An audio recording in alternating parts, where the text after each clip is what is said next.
আসসালামু আলাইকুম। চলুন দেখে আসি বারাকা পাস দিয়ে কিভাবে কাহাফ গার্ড অ্যাক্টিভেট করব। সর্বপ্রথম প্লে স্টোরে কাহাফ গার্ড সার্চ করলে অ্যাপটি চলে আসবে। অ্যাপটি ডাউনলোড করে নিব।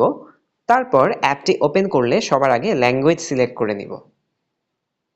তারপর কিছু ইনস্ট্রাকশন ম্যানুয়াল আমরা পেয়ে যাব। এরপর অ্যাডাল্ট এটা আমরা সিলেক্ট করে নিলাম এবং কিছু প্যাকেজ আমরা দেখতে পারবো মান্থলি এবং ইয়ারলি বেসিসে। আমরা যারা একটু ফাইন্যান্সিয়ালি স্ট্রাগলের মধ্যে আছে তারা চাইলে বারাকা পাস নিতে পারি। সেই ক্ষেত্রে একদম নিচের দিকে I can not afford help me সেখানে আমরা অ্যাপ্লাই করব। তারপর আমরা আমাদের একটা ইমেল দিয়ে লগ ইন করবো। আমরা সেই ইমেল দিয়ে লগ ইন করবো যেই ইমেল দিয়ে আমি কাহাফ গার্ডটি ইউজ করতে চাই। আলহামদুলিল্লাহ, বারাকা পাস দিয়ে কাহাফ গার্ড অ্যাক্টিভেট হয়ে গিয়েছে এবং আমরা চাইলে যে কোনো সোশ্যাল মিডিয়াতে অ্যাপটি এখন শেয়ার করতে পারবো।